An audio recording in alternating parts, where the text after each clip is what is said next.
Football ആരാധകരെ, ലോകം മുഴുവൻ കാത്തിരിക്കുന്ന ഒരു മഹാ ആഘോഷം വീണ്ടും വരുന്നു.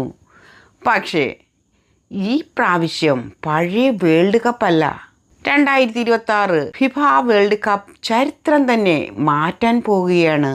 3 രാജ്യങ്ങൾ ചേർന്ന് നടത്തുന്ന ആദ്യ ലോകകപ്പ്.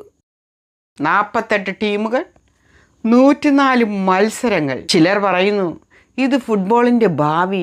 മറ്റു ചിലർ ചോദിക്കുന്നു ഇതോടെ വേൾഡ് കപ്പിൻ്റെ ക്വാളിറ്റി അങ്ങ് കുറയുമോ? അപ്പോൾ 2026 ലോകകപ്പിൽ എന്താണ് ഇത്ര സ്പെഷ്യൽ? ഈ വീഡിയോ അവസാനം വരെ കണ്ടാൽ നിങ്ങൾക്കത് മനസ്സിലാകും. സുഹൃത്തുക്കളെ, വേൾഡ് കപ്പ് എന്നത് ഒരു ടൂർണമെൻറ്റ് മാത്രമല്ല, അത് ഒരു ഇമോഷനാണ്. ഒരു മാസം ലോകം മുഴുവൻ ഒരു ഭാഷ സംസാരിക്കുന്ന സമയം ഫുട്ബോൾ. അർജൻറ്റീന ആരാധകർ കണ്ണീരോടെ ആഘോഷിക്കുന്ന നിമിഷം, ബ്രസീൽ ആരാധകർ ഹൃദയം പൊട്ടുന്നത് പോലെ വിഷമിക്കുന്ന നിമിഷം, ക്രിസ്ത്യാനോ റൊണാൾഡോ, മെസ്സി, നെയ്മർ പോലുള്ള താരങ്ങളുടെ അവസാന ചാൻസ് കാണാൻ കാത്തിരിക്കുന്ന ആരാധകർ. ഓരോ 4 വർഷം കൂടുമ്പോഴും വരുന്ന ഈ മഹാ ആഘോഷം 2026 ഒരു പുതിയ ചരിത്രം എഴുതാൻ പോകുന്നു.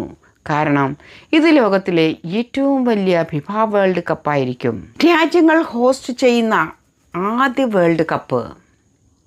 2026 വേൾഡ് കപ്പ് ഹോസ്റ്റ് ചെയ്യുന്നത് ഒരു രാജ്യമല്ല, USA, കാനഡ, മെക്സിക്കോ 3 രാജ്യങ്ങൾ ചേർന്നാണ്.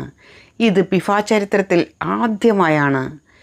മെക്സിക്കോ ഇതിനു മുമ്പും വേൾഡ് കപ്പ് ഹോസ്റ്റ് ചെയ്തിട്ടുണ്ട്. USA 1994 ഹോസ്റ്റ് ചെയ്തു.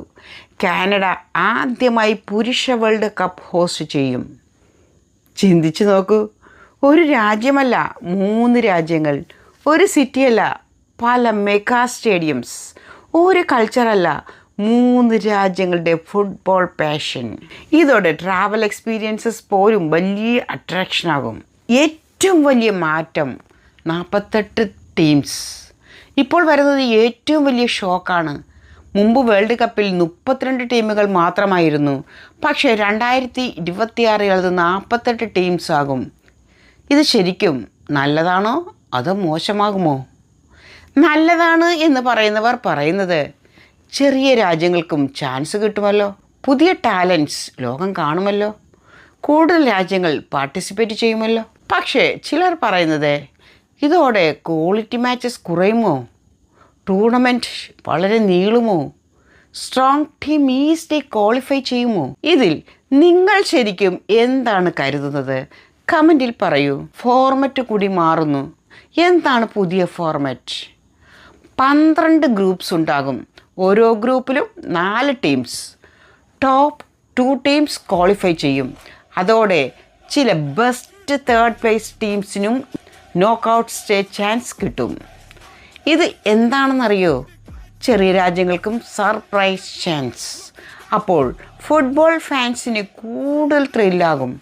കാരണം അണ്ടർഡോഗ് ടീംസ് ഹിസ്റ്ററി ക്രിയേറ്റ് ചെയ്യാം. ലോകകപ്പിലെ ഒരു ഇമോഷണൽ ട്രൂത്ത് പറയട്ടെ. 2026 വേൾഡ് കപ്പ് ചില ലെജൻഡ്സിൻ്റെ ക്രിസ്ത്യാനോ റൊണാൾഡോ, ലൂക്ക മോഡ്രിച്ച്, ചില വലിയ താരങ്ങൾ അവരുടെ അവസാന ലോകകപ്പ് ആകുമോ? ഇത് ഫാൻസിന് ഇമോഷണൽ ജേർണി ആയിരിക്കും. കാരണം ഫുട്ബോളിൽ ട്രോഫീസ് മാത്രമല്ല, മെമ്മറീസാണ് ആളുകൾ ഓർക്കുന്നത്. 2026 വേൾഡ് കപ്പ് വെറും ഫുട്ബോൾ ടൂർണമെൻ്റ് അല്ല, ഇത് ഫുട്ബോൾ ഹിസ്റ്ററിയുടെ ഒരു പുതിയ ചാപ്റ്ററാണ്. 48 ടീംസ്, 3 ഹോസ്റ്റ് കൺട്രീസ്, 104 മാച്ചസ്. ഇത് ഫുട്ബോളിൻ്റെ ഫ്യൂച്ചർ ആകുമോ? അല്ലെങ്കിൽ പഴയ വേൾഡ് കപ്പ് ഫീൽ നമുക്ക് നഷ്ടമാകുമോ? അത് സമയം പറയട്ടെ. പക്ഷേ ഒരു കാര്യം ഉറപ്പ്, 2026 വേൾഡ് കപ്പ് ലോകം മുഴുവൻ കൺവെച്ച് കാത്തിരിക്കുന്ന ഒരു മഹാ ആഘോഷം തന്നെയായിരിക്കും. നിങ്ങളുടെ ഫേവററ്റ് ടീം ഏതാണ്? Argentina, Portugal, Brazil, Germany? ഏതാണെന്ന് ഒന്ന് കമൻറ്റ് ചെയ്യൂ. വീഡിയോ ഇഷ്ടമായാൽ ലൈക്ക് ചെയ്യാനും ജീവിതയാത്ര ന്യൂസ് സബ്സ്ക്രൈബ് ചെയ്യാനും മറക്കല്ലേ.